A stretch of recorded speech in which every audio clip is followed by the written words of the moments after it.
About to do some raw dog food meal prep for Miss Puppy Pepper. She's a 14-week-old lab.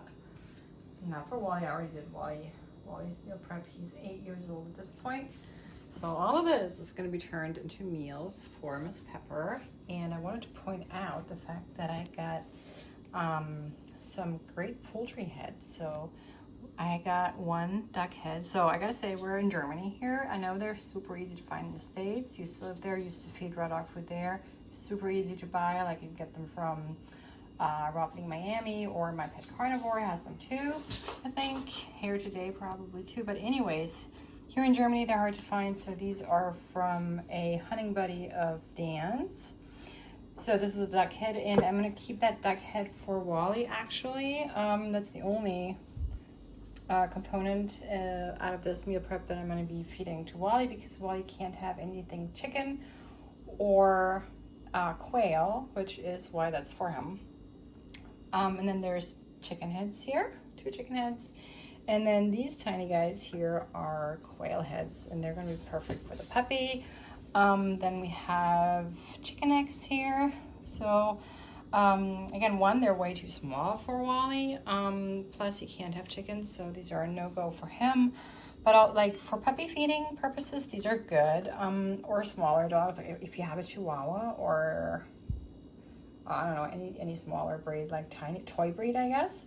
They're great. I wouldn't feed them to larger dogs just because they are pretty small and they don't get to chew on them at all. So that sort of defeats the purpose of, you know, feeding those raw meaty bones.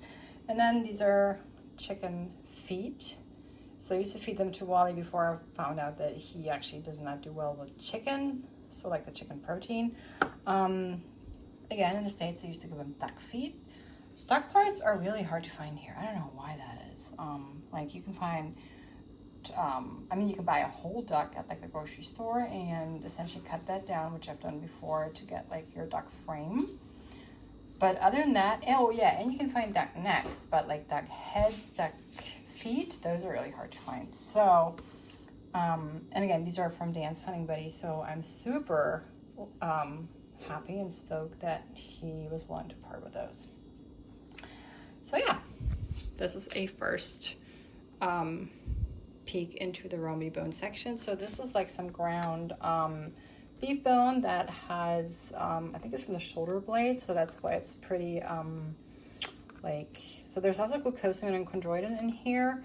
It's like from a joint bone, so yeah, which is great, obviously, for Pepper's growing joints, which is why she's getting some of that.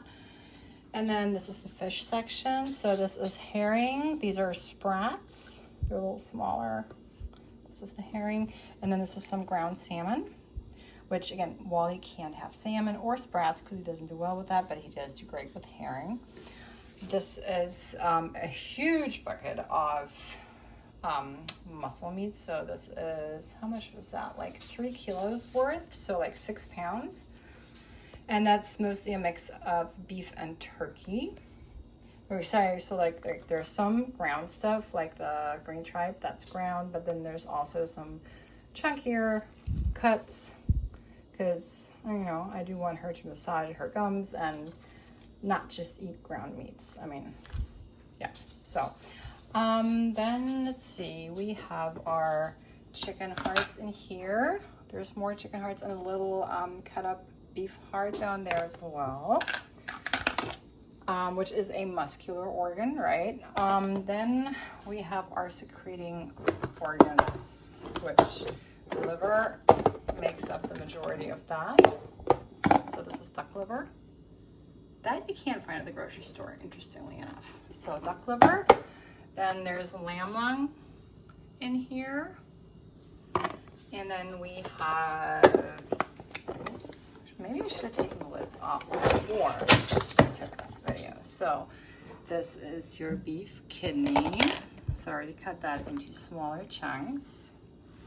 This is from a previous meal prep session for Wally. And then we have our beef spleen, which stores a lot of blood, which is why that looks pretty bloody. There's lots of B vitamins in there. So that's that. And then the only other component that I haven't touched on yet is my plant matter. Let me wash my hands real quick. Give my rinse.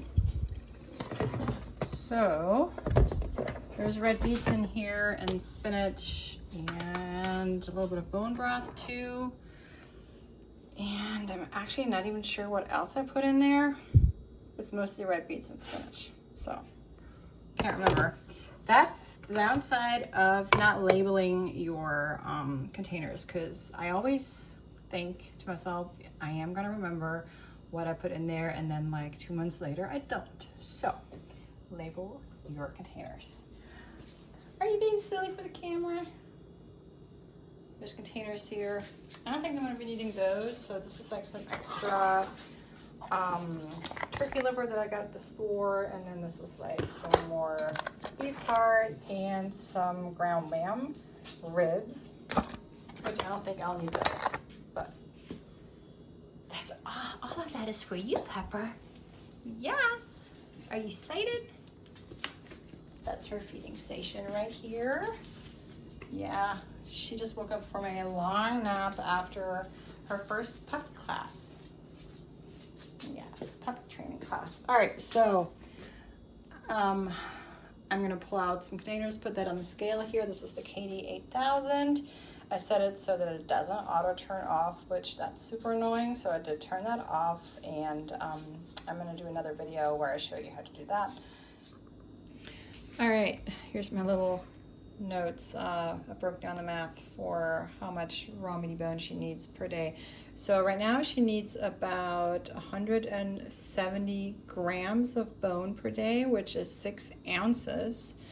I'm currently feeding her 3 times per day, so she needs to eat 2 ounces of bone per meal, or if you convert that into grams, it would be 56 grams of bone per meal if you feed her, well, since I feed her 3 times a day.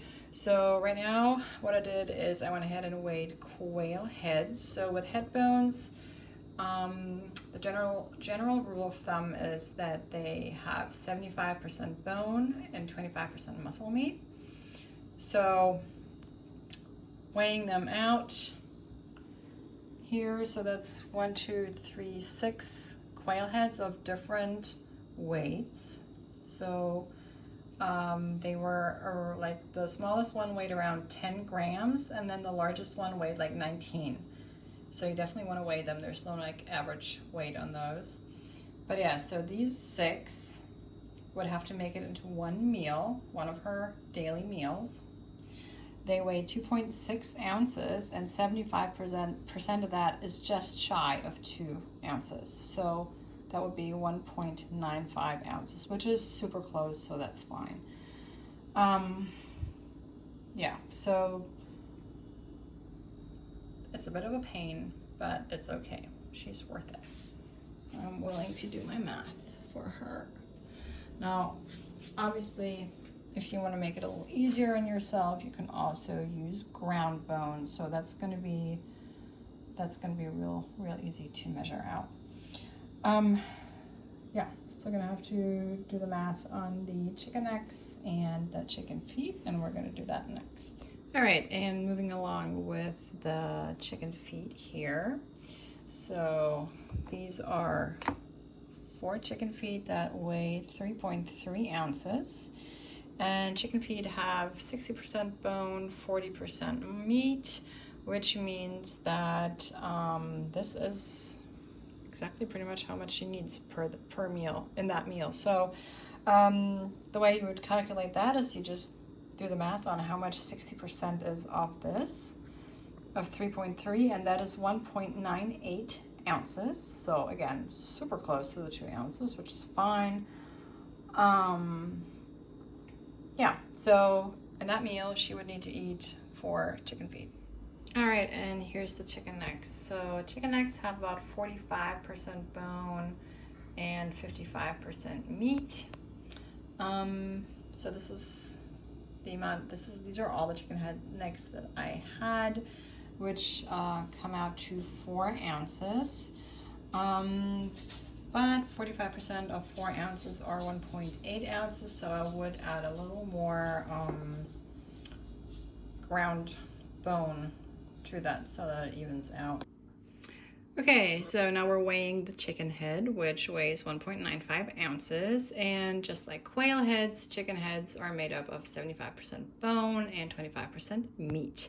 So when I do the math here, I notice that 75% of 1.95 ounces is not her 2 ounce. It's not 2 ounces in bone that she would need to eat in that meal. So the good thing about this scale here is I can just click or push tear, which is going to bring it back down to 0, and then I'm just going to add 0.5 ounces of ground bone to make up for that. That's 0.6, so let's take some more out. There we go. Perfect. All right, and so I went ahead and filled a meal into Pepper's slow feeder. So this is a stainless steel slow feeder. It's not really weighted on the bottom, but it does have like some anti-skid surface thing, whatever it's called. All right, so she has been very patiently waiting. This is her second meal of the day. Here you go. This is definitely the chunkiest that it's been so far, so we'll see how she does with that. Wally got a little bit of his dinner so he doesn't feel left out. Okay, go ahead. He's gonna get the other half of the dinner when she gets her third meal. That way, you know, he doesn't feel left out. They're being treated equally.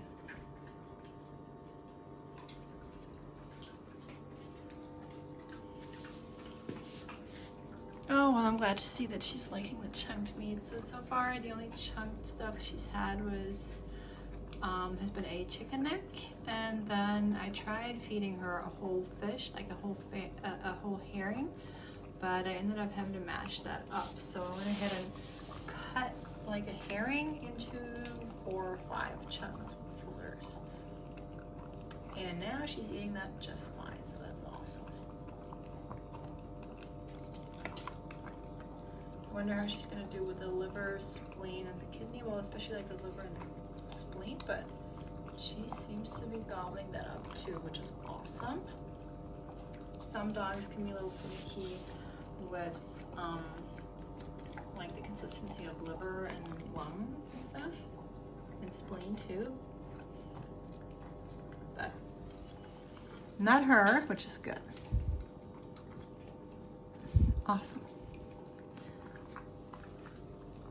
And her dish is dishwasher safe, so it's gonna go right in the dishwasher after she's done eating. So don't leave the bowls down in between meals, you know, that way the other dog is not tempted to going over, licking and investigating. That way only the water bowls are down, which are fine. They're not fighting over that. Not that they fought over anything so far, but I'd rather be on the safe side than sorry, so. Wow, very good girl. Look at her go. All the fish has been gone. Girl, Pepper. Such a good puppy.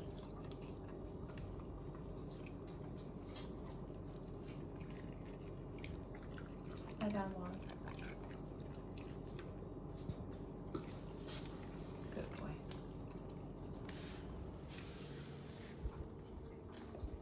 Of course he's down. That's dishwasher safe too, by the way, that bowl.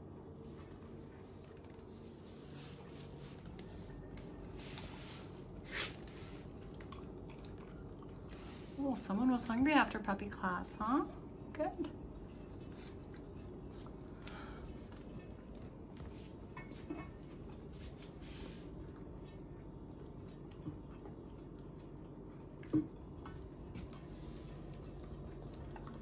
Nice. Good girl. All right, we're gonna finish meal prepping here. Okay, I have a blog over on my raw feeding blog, canonsovercoffee.com, where I talk about how to split up a puppy's raw dog food meal, like what the different components are, the percentages and all that. And so if you want to dig into that somewhere, I'm going to link it into this in the description below. And in the meantime, well, I'll finish this. I'll keep feeding the puppy raw dog food, of course, and I will see you soon on the channel. Bye.